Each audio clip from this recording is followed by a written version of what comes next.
우리는 지금 그리스도인이 화라는 것은 일단 감정적으로 분노하고 성내는 것도 포함되지만은 불편한 어떤 그런 생각이 들게 만드는 그런 일들, 그런 감정 상태, 그죠? offense라는 단어, offended라는 단어 이런 것과 연관지어서 말씀드리고 있는 것입니다. 어쨌든 이런 화에 대해서 그러니까 성경대로 믿는 우리들이 이것을 처리하기 위해서 우리가 반드시 알아야 되는 성경적 지식과 진리들에 대해서 공부하고 있습니다. 오늘 그 세 번째 시간이고요.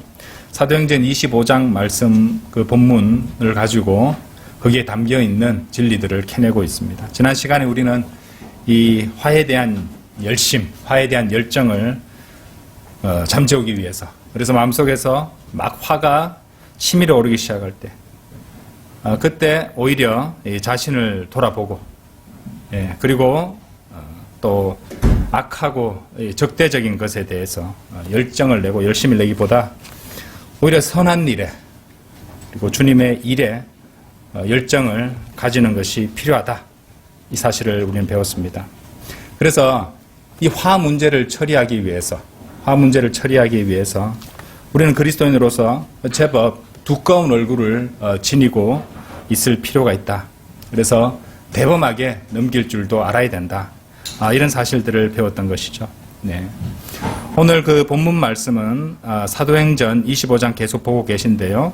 사도행전 25장 4절에서 5절입니다. 사도행전 25장 4절에서 5절 말씀. 네, 제가 읽겠습니다. 그러나 페스토가 바울은 카이사랴에 갇혀 있어야 되며 그 자신도 곧 그곳으로 가겠다고 대답하더라. 또 말하기를 그러므로 너희 중에서 갈 수 있는 자들로, 여기서 제일 중요한 표현이 이 표현입니다. 갈 수 있는 자들로 나와 함께 내려가서 이 사람에게 무슨 잘못이 있으면 그를 고속해 하라고 하더라.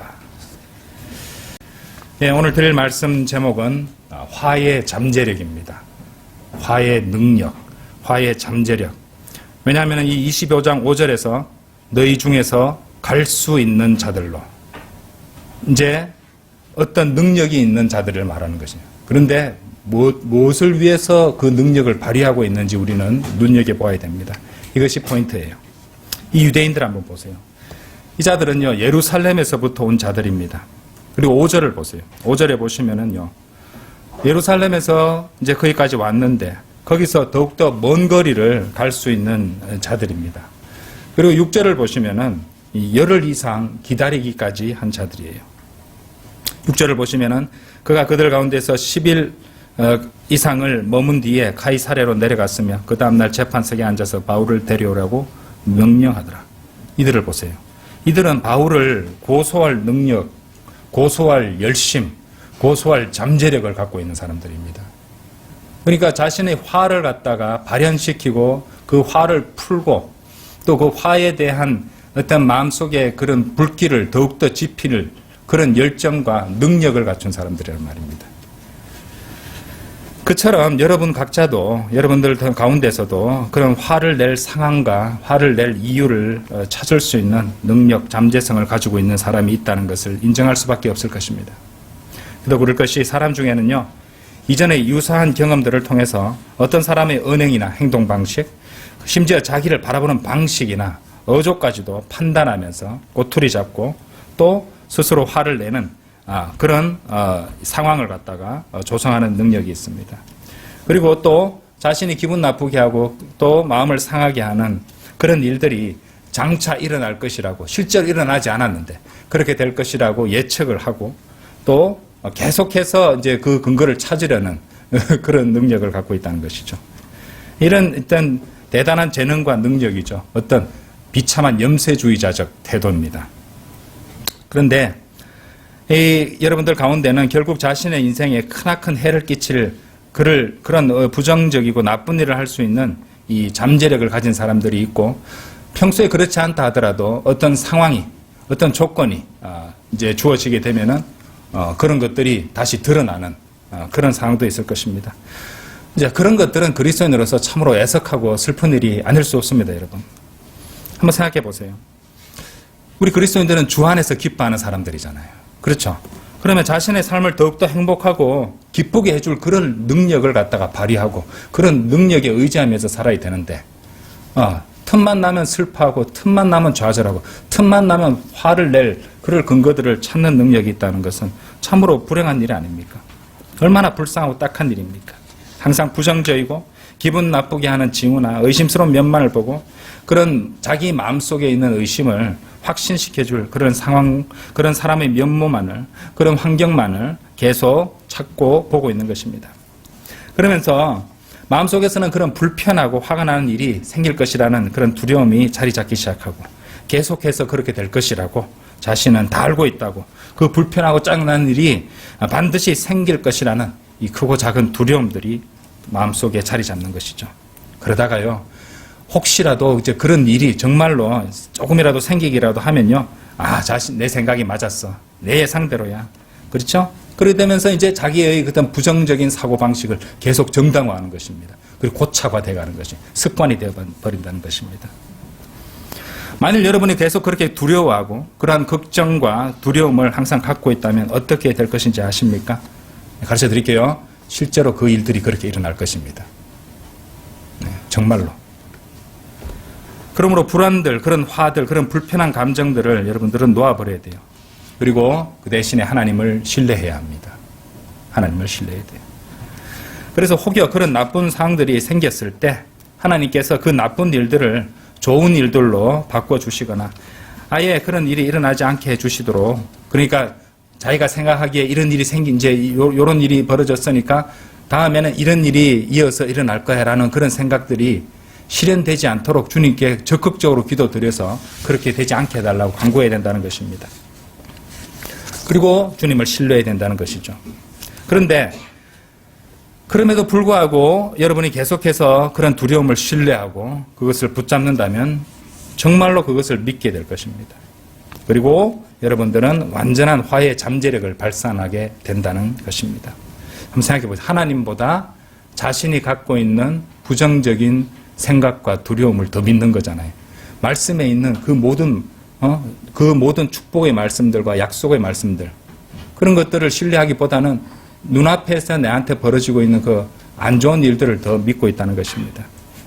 그렇게 화의 잠재력을 발산하게 되면요, 자기 자신의 인생을 공포 가운데서 살게 만들면서 동시에 여러분들의 이 의심들, 불안들을 확고하게 만들어버리고 그 안에서 비판적인 태도를 키워나가게 됩니다. 그리고 인생의 모든 양상들에 대해서 부정적인 자세를 갖게 되는 습관을 확고하게 만들게 될 것입니다. 그렇게 매사에 비판적이 됩니다. 자, 화의 잠재력의 주요 특징 중에 하나가 보는 것마다 다 비판적인 시선을 갖게 되는 것이고 부정적으로 문제만을 찾으려 한다는 것입니다. 그런데 그 사람이 비판하지 않는 한 가지가 있어요. 그렇게 비판적인 자신은 비판하지 않습니다. 아시겠어요? 그러니까 거기서 못 벗어나는 겁니다. 자신의 두려움을 믿는 대신에 하나님을 믿어야죠. 자신의 의심들, 불안들을 주님께 맡겨드리고 내어드려야죠. 성도 여러분, 한번 생각해 보십시오. 그런 능력, 그런 화해, 잠재력 없이 사는 것이 그런 삶이 더 나은 삶 아닙니까? 그 누구라도 인정할 건 아닙니까? 왜 그런데 실제 성도의 생활은 그렇게 살지 않느냐 이 말입니다.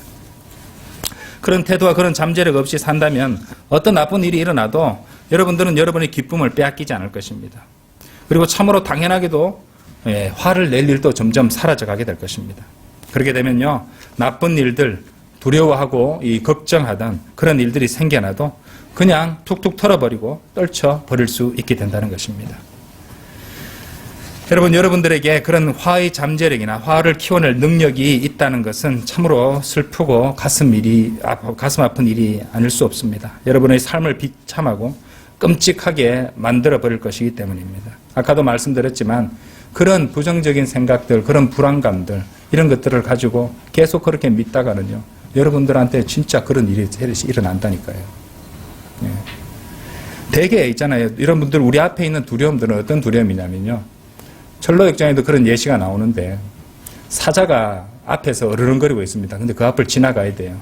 그런데 알고 봤더니 주님을 믿고 나아가 봤더니 그 사자는 쇠사슬에 묶여 있어서 조금 더 나를 해칠 수도 없었다는 것입니다. 겁만 주고 있었다는 것이죠. 그죠? 예. 사망의 그림자의 골짜기입니다. 그림자에 지나지 않는다는 것이죠. 그죠? 예. 그렇게 불안해 보이고 또 부정적으로 보이고 두렵게 보이던 것이 실제로 아무 힘이 없다니까요. 왜? 우리는 하나님의 약속을 받은 사람들이니까. 이제 그런 주님을 믿음으로써 그리고 하나님의 은혜에 그리고 자비에 의지함으로써 우리는 우리의 삶을 얼마든지 기쁘고 즐겁게 만들 그럴 잠재성을 발휘할 수 있습니다. 그렇게 되면 여러분의 인생은 얼마나 밝게 변화할 수 있을까요? 완전 180도 달라지게 될 것입니다. 그래서 이렇게 말씀드리면 여러분들은 또 잘 와닿지 않을 것입니다. 그래서 이 화의 잠재력을 기쁨의 잠재력으로 바꿀 수 있는 3가지 방법을 제가 제시해 드리고 싶습니다. 화의 잠재력을 기쁨의 잠재력으로 바꾸려면 첫째로 화와 화에 대한 두려움이 아닌 주를 바라봐야 합니다. 주를 바라보라. 자, 히브리서 12장 1절 한번 읽어보세요.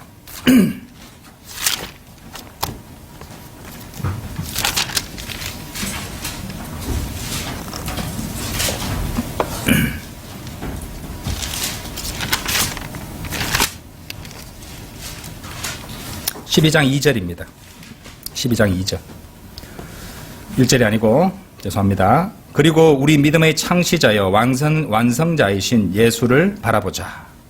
그는 자기 앞에 놓인 즐거움을 위하여 십자가를 견디시고 수치를 겨이치 아니하시더니 하나님의 보좌 오른편에 앉으셨느니라. 예수를 바라보자. 주님을 바라보자. 제가 좋아하는 찬송가 가운데 그 찬송가 123장이죠. 123장. 그러니까 주 하나님 독생자 주 하나님 독생자 예수 그 찬양 있잖아요. 근데 이 찬양의 이 찬송의 원래 제목은 Because He Lives입니다. Because He Lives. 이 현재 시제로. 왜냐하면 그분께서 살아 계시기에 뜻입니다. 현재 시제는 제가 말씀드렸죠. 과거, 현재, 미래를 다 포함하는 엄청난 시제라는 것을. 현재 시제, 현재 뭐뭐 하는 게 현재 시제 아닙니다. 그래서 진리, 법칙 이런 것에도 현재 시제를 쓰잖아요. 그래서 이 한글로 번역된 가사도 아름답고 훌륭하지만요. 이 원문 가사의 후렴구를 제가 번역한 걸 읽어드릴게요. 한번 여러분이 판단해 보십시오. 아주 은혜로운 진리가 담겨 있습니다. 그분이 살아계시기에 나는 내일을 맞이할 수 있네. 그분이 살아계시기에 나의 모든 두려움 사라지네.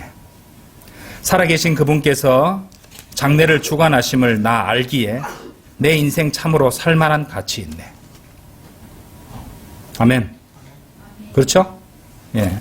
이 가사 말대로 우리가 그 어떤 것에도 두려워하거나 낙심하지 않을 수 있는 것은요, 우리 주님께서 살아계신 주이시기 때문입니다. 그냥 죽어버리고 말라버리는 그런 우상이 아니죠. 나를 구원하신 주님께서 영원히 살아계시고 또한 그분께서 모든 것을 아시고 그분께서 모든 것을 주관하신다는 사실보다 더 힘이 되고 더 위안되는 보장은 없습니다. 따라서 성경은 우리 믿음의 창시자여 완성자이신 예수를 바라보자 이렇게 권면하시는 것입니다. 바라보라고. 뭘 바라보고 계시는 것이에요. 주님이야말로 우리에게 믿음을 주신 분이요 또 믿음의 근원이시니까 그분께 모든 영적 시선을 아니 우리 육신적 시선도 말씀으로 오신 그분의 말씀을 바라보고 있어야 되는 거 아닙니까? 그것이 믿음으로 살아가는 성도의 본분이자 특권인 것입니다. 자, 주님이야말로 우리에게 믿음을 주셨습니다. 그런데 여러분의 믿음이 어디 있단 말입니까? 왜 그 눈앞에 있는 어떤 어려움과 불안으로 인해서 하나님의 약속들로부터 눈을 감아버리고 그런 것들만 더욱더 찾아서 보고 더욱더 불안해지려고 또 더욱더 슬퍼하려고 애를 쓰냐 말입니다.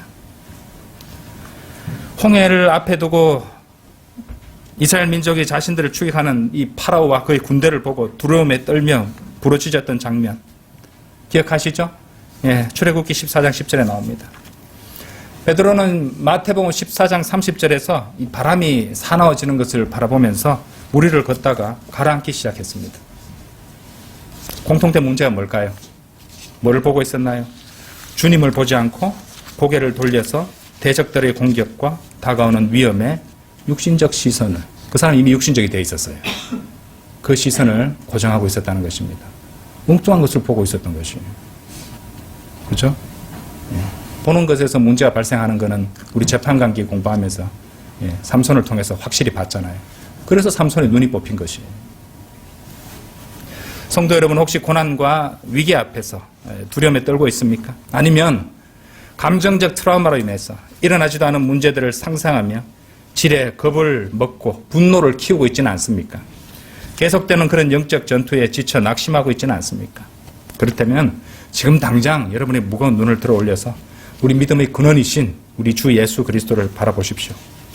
우리를 위해 죽어주신 그분을 믿는다면 우리는 아무도 그 어떤 문제라도 육신을 따라 육신적 관점으로 보지 않아야 됩니다. 우리 수요 기도의 시간에 고린도후서 5장 16절 말씀드렸죠. 이제 아무도 더 이상 육신을 따라 알지 아니하노라. 우리 그리스도인이 그래야 되는 것입니다. 그러니까 그래 되면은 거의 모든 인간관계의 감정적 문제들이 사라져 버립니다. 이제 복음을 전할 때 우리를 반대하고 우리를 경멸하고 심지어 우리에게 폭언을 일는 사람들도 만나기도 합니다. 근데 그 사람들을 보면요, 그 사람들을 내가 육신의 눈으로 보게 되면 분노하죠. 쥐가 뭔데 나이도 나보다 어린 것이 나한테 조롱하고 이렇게 하느냐. 아닙니다. 나는 그 사람도 어떻게 보냐면요, 구원받지 않은 지옥갈 혼으로 보입니다. 그러니까 어지간하면은 내가 받아줄 수 있는 것이에요. 왜? 이렇게 해서라도 그들이 듣고 구원받는다면 주님께서 기뻐하실 것이니까. 그 사람들은 몰라서 그런 거니까. 자, 우리 성도들은 어떻습니까? 성도들이 사람마다 개인적인 어떤 그런 특성이나 성격이나 기질이 다릅니다. 어떻게 돼요? 그 성도들이 그 안에 그 각자를 갖다가 주님께서 그 피를 흘려 대신 사신 그런 귀한 성도들이고 성전이잖아요. 그렇게 바라본다면요, 우리는 얼마든지 참아주고 이해할 수 있는 것이에요. 자기 자신은 어떤 것이? 자기 자신은 죽은 것으로 얘기해야죠. 그러면 나한테 어떤 일을 하는 사람도 나는 잘난 거 아무것도 없고 다만 나는 구원받은 죄인에 지나지 않는데 내가 저 사람보다 나은 것도 없고 주님 보시기에는 그냥 구원받은 죄인에 지나지 않는데 저 사람은 저렇게 해서 나한테 실수를 했구나. 나도 저랬었지. 네. 어떻습니까? 사람과의 관계에서 문제들을 갖다가 상당수 해결해 버립니다. 이 태도나 자세의 전환이요. 그렇죠? 마태복음 10장 31절에서 주님께서 이렇게 말씀하셨어요. 그러므로 너희는 두려워 말라. 자, 지금 크고 작은 변화들 때문에 인생에서 변화들이 생길 수 있습니다. 국면들이 바뀔 수 있어요. 이제까지 내가 이제 안전하게 생각하고 안락하게 적응해왔던 그 상황을 주님께서는 바꾸시기도 하십니다. 우리한테 필요하기 때문에. 그러면은 대개 우리의 첫 번째 반응은 두려움입니다. 그리고 화도 납니다. 나한테 이런 두려움을 준 그 조건들, 사람들에 대해서 분노를 키워갑니다. 근데 주님께서는 이렇게 말씀하세요. 마태복음 10장 31절에서 그러므로 너희는 두려워 말라. 너희는 많은 참새보다 더 귀하니라. 잘 들어보십시오. 이 천하 만물은요, 이 세상은 하나님의 손길로 만들어진 피조물들입니다. 모든 기상현상도 하나님께서 주관하세요. 하나님께서는 대다수 인간들이 신경조차 쓰지도 않는 참새도 자상하게 돌봐주고 계십니다. 참새마저도. 들꽃도. 그렇죠? 오히려 하나님께서는요, 여러분도 모르는 여러분 자신의 관한 사실들, 여러분의 머리칼 수까지 알고 계십니다. 우리 매일 빠지기 때문에 몇 개인지 우리는 추적하기 힘든데 얼마나 나고 얼마나 빠지는지. 그렇죠? 모르겠습니다. 중들은 자기 머리카락 개수를 갖다 알겠죠. 예. 그렇죠? 하지만 하나님께서는 여러분들이 모르는 모든 육신의 곳곳까지 다 판단하고 계신다는 것입니다. 하나님께서는 그분의 자녀들을 눈동자처럼 지켜주십니다. 시편 17장 8절 말씀처럼 그분의 날개 아래, 그늘 아래 숨겨주십니다. 그러므로 지금 무엇을 두려워하든지 어떤 불안과 짜증으로 화를 키우려고 하든지 그 즉시 그것들을 보지 말고 주님을 보세요. 주님을 신뢰하고 그분께 모든 것을 맡겨드리십시오. 여러분 명심하세요. 우리는 하나님을 두려워하는 사람들이죠. 그죠? 하나님을 두려워하되 그분께서 우리를 위해서 조성하시거나 행하시거나 허락하시는 모든 일 앞에서는 결코 두려워하거나 불안해서는 안 됩니다. 아시겠어요? 자, 화의 잠재력을 기쁨의 잠재력으로 바꾸시려면 두 번째로 아무것도 의심하지 말고 주를 신뢰하라는 겁니다. 자, 주를 바라보고 그 다음 주를 신뢰하라는 것입니다. 그러니까 의심하지 말라는 것이 이 두 번째의 핵심입니다. 야고보서 1장 6절 한번 보세요.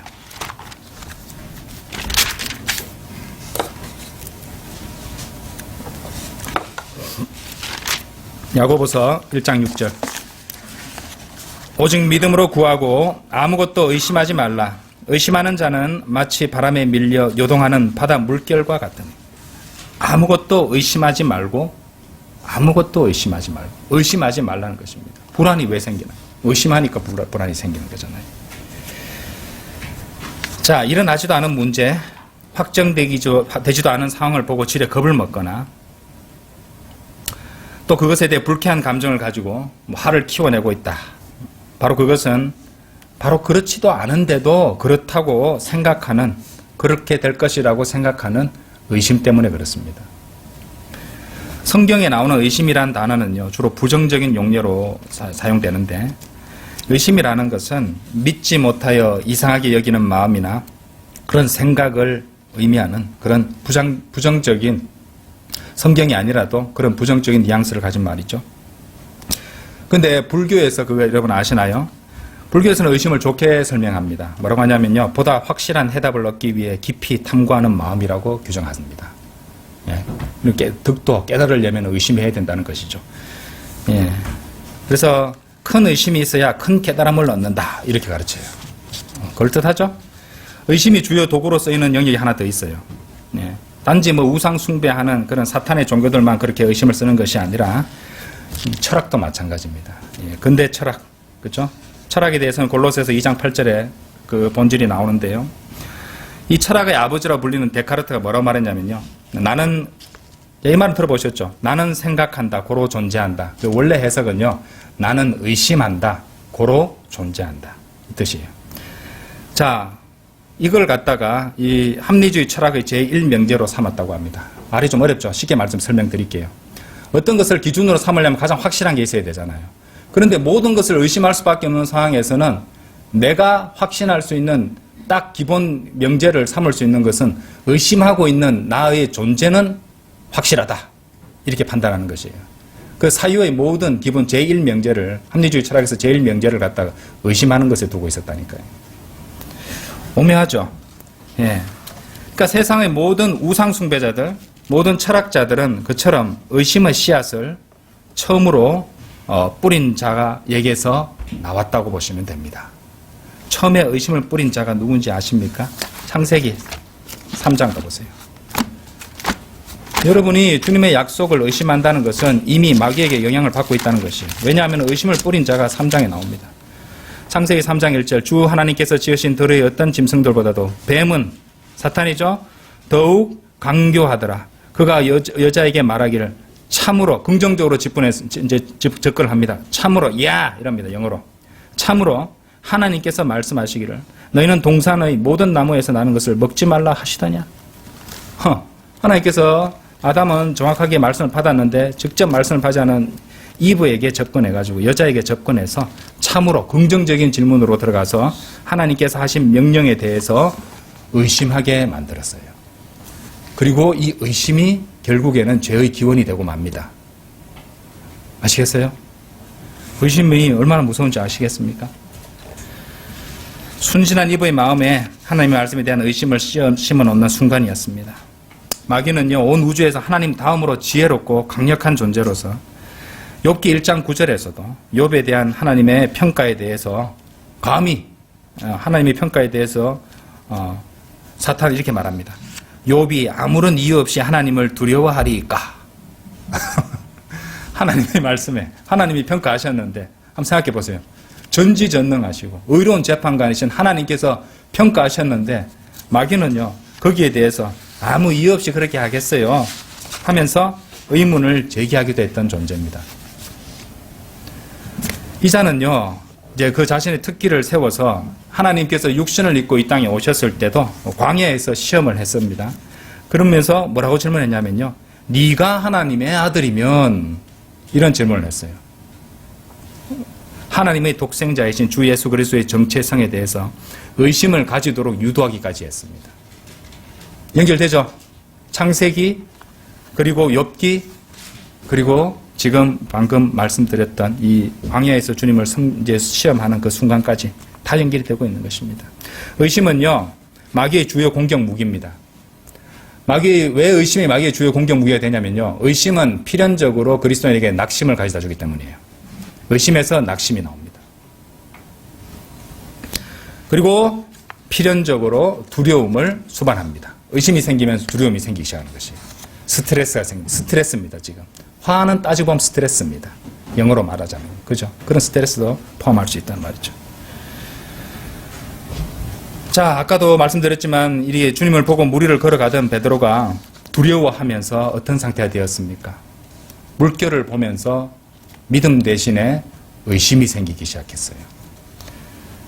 그래서 성난 바다 물결처럼 바람에 밀려 이리저리 요동하다가 결국 가라앉기 시작했다는 것입니다. 연결되죠? 성도 여러분, 마귀가 뿌려놓은 의심의 씨앗들로부터 고개를 돌려 믿음으로 주님께 시선을 고정해야 합니다. 그것이 하나님을 신뢰하는 것이죠. 의심을 버리셔야 합니다. 자, 시편 37편을 보세요. 이 두 번째 이 지침 방법에 모든 것을 담고 있는 말씀을 찾았습니다. 시편 37편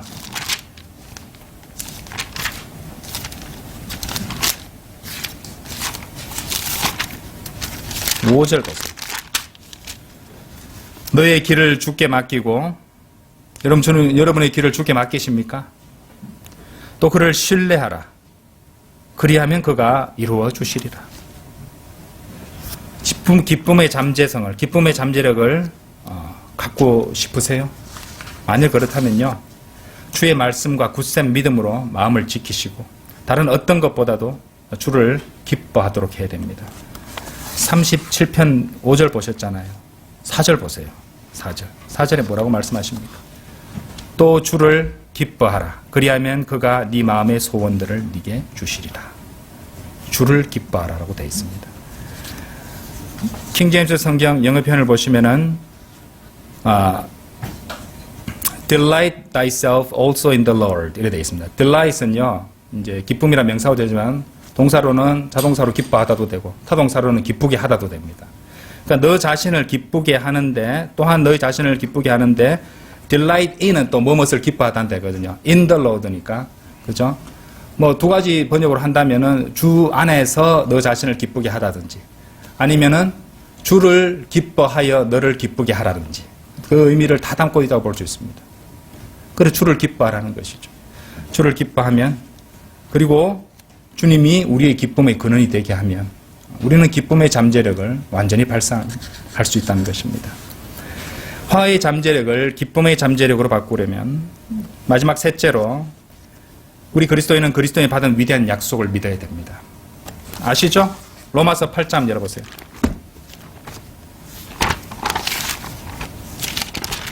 로마서 8장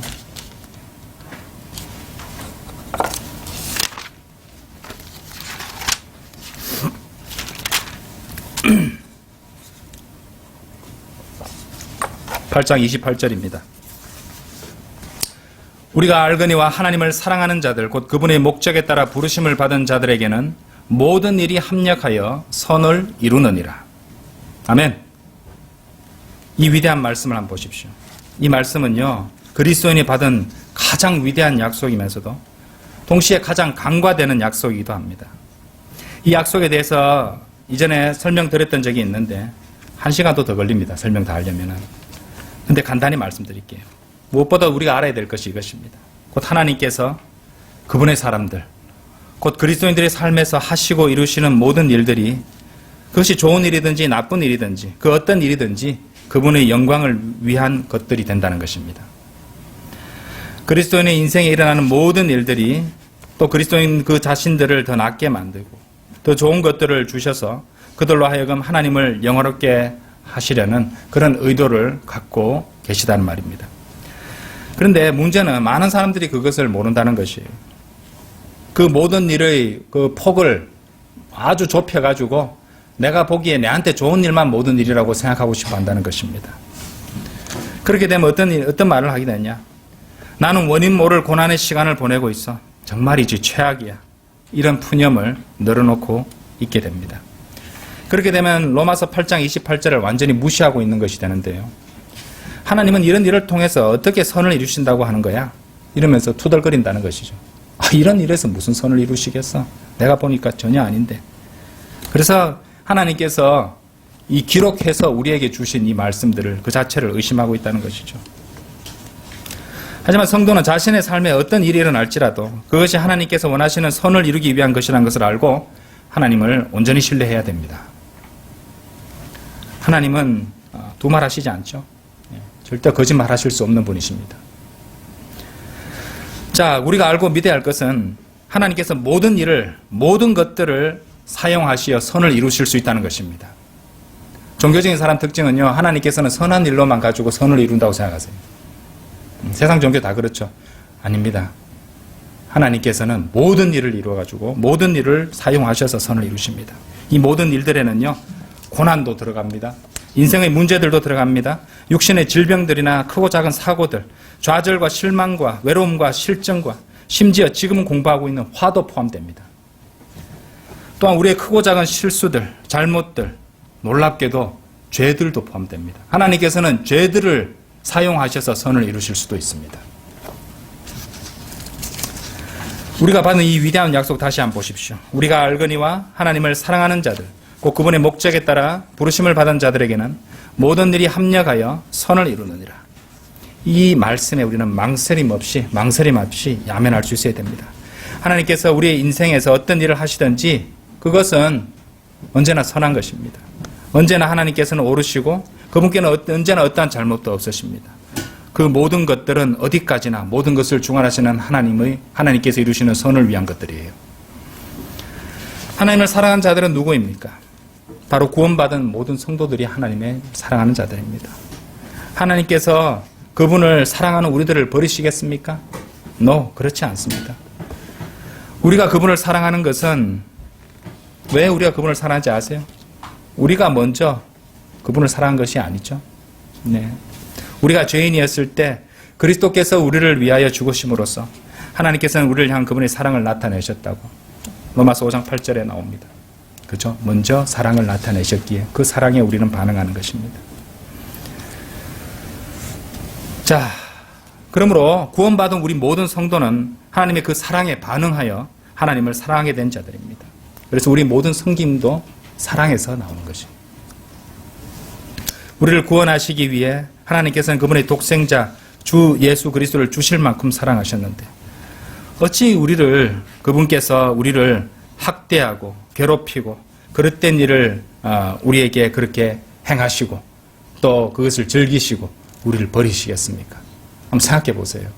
자신의 아들을 십자가에서 피 흘려 죽게 못 박아 죽게 하실 만큼 우리를 사랑하셨는데, 그렇죠? 우리가 아직 죄인이었을 때 그리스도께서 우리를 위하여 죽으심으로써 하나님께서는 우리를 향한 그의 사랑을 나타내셨다고 했잖아요. 우리를 구원하시기 위해 그런 희생을 치르시기까지 그분의 사랑을 나타내신 분인데, 우리가 살면서 몇 가지 고난을 겪는다고 하나님은 날 사랑하지 않아 나를 버리셨어. 어떻게 그런 철없는 소리를 하십니까? 하나님께서는 모든 일이 합력하여 선을 이루신다고 말씀하셨는데 이미 십자가에서 그분의 사랑을 나타내셨는데 생각해보니까 나 너를 위해서 흘려준 피 후회해. 나 이제 너를 더 이상 안 지켜줄 거야. 원래대로 불러줘. 내 피 돌려줘. 하나님이 그런 분이십니까? 아니십니다. 영원하신 것이에요.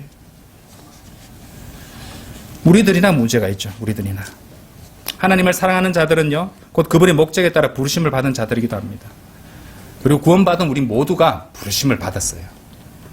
전담 사역자나 또 주님을 일에 헌신하는 형제 자매들만 부르심 받은 것이 아니라 모든 그리스도인이 부르심 받았다는 것입니다. 구원받은 성도로 구성된 영적 유기체인 교회를 뜻하는 이 헬라어 단어 에클레시아는요, 불러냄을 받은 무리라는 뜻이에요. 교회가 불러냄을 받았다는 뜻이에요. 우리가 주 예수 그리스도를 믿고 그분을 구주로 영접하여 구원받았을 때 하나님께서는 그리스도 안에서 우리를 선택하시고 부르신 것입니다. 그분의 보혈로 씻음 받은 우리는요, 그분의 자녀가 되었는데 그분께서 우리를 위해서 어려워서 하지 못하실 일이 뭐가 있단 말입니까? 우리들은 하나님께서 불러내신 그분의 가장 특별한 사람들이에요. 만일 하나님께서 우리의 기도 제목을 이루실 수 없다면 다른 누구를 위해서도 그렇게 할 수 없는 것입니다. 우리는 그분과 가장 가까운 존재이며 사랑하는 소중한 자녀들인 것입니다. 제발 믿음을 가지세요. 하나님을 신뢰하십시오. 하나님께서는요, 우리 각자마다 그 인생에 있어서 각자마다 하나의 목적을 갖고 계십니다. 제가 지금 리그 워렌 같은 그런 거짓 선지자의 목적이 이끄는 사람 얘기하는 거 아닙니다. 하나님께서는 나에게, 나의 삶에, 여러분의 삶에 어떤 목적을 갖고 계시다는 것을 반드시 믿어야 됩니다. 우리의 고통, 우리의 경제적 손실, 우리가 저지르는 크고 작은 실수들은 모두 그 의미와 목적이 있다는 것입니다. 하나님께서 모든 것을 주관하시고 알고 계시는 분이 그 상황을 허락하시고 이끌어 주셨다면 하나님의 어떤 의미와 목적이 지금은 모르죠. 모를 때가 많습니다. 하지만 분명한 의미와 분명한 목적이 있으시구나, 이 생각을 하시는, 그게 믿음입니다. 어떠십니까? 좀 더 깊은 평안을 가지고 주님 안에서 살 수 있게 되지 않았습니까? 여러분의 화의 잠재력은 어느새 사라져버리고 기쁨과 감사의 잠재력이 더욱 솟구치게 될 것입니다. 성도 여러분, 화의 감정과 화의 두려움을 믿지 말고 주님을 신뢰하죠. 주님보다 왜 감정을 더 믿어요? 네? 어떻게 화를 더 믿어요? 스트레스를 더 믿어요, 주님보다. 주님과 주님 말씀보다. 주님을 바라보십시오. 의심을 버리고 자신의 마음을 주님께 온전히 드려 마음을 지키십시오. 그리고 무엇보다도 주님께서 우리에게 주신 위대한 약속, 우리가 알거니와 하나님을 사랑하는 자들, 곧 그분의 목적에 따라 부르심을 받은 자들에게는 모든 일이 합력하여 선을 이루느니라. 이 약속, 로마서 8장 28절의 이 위대한 약속을 명심하고 늘 기억하십시오. 내 삶에 어떤 일이 일어나더라도 그것은 하나님께서는 반드시 선을 이루어 주신다는 것을 한번 생각해 보십시오. 우리는 참으로 복받은 사람들 아닙니까? 두려워하고 화낼 것도 없습니다. 물론 우리가 두려워하고 화낼 일도 인생에서는 생깁니다. 그런데 이 세상에 구원받지 못한 죄인들 한번 보세요. 이 사람들은 이런 약속이나 보장이 없습니다. 그런데 그 사람들은 그럼에도 불구하고 꿋꿋하게 살아가는 사람들이 있단 말이에요. 안 부끄럽습니까? 우리는 더욱 확실하고 더욱 분명한 약속을 받은 사람들인데도 늘 앵앵거리고 있습니다. 자, 우리는 모든 일이 합력하여 선을 이루게 하신다는 하나님의 굳건한 약속을 받았습니다. 그것을 생각한다면요, 그것만으로도 화의 잠재력이 아니라 참으로 기쁨과 감사와 소망의 잠재력으로 항상 우리 마음을 가득 채울 수 있을 것입니다. 다 같이 기도드리겠습니다.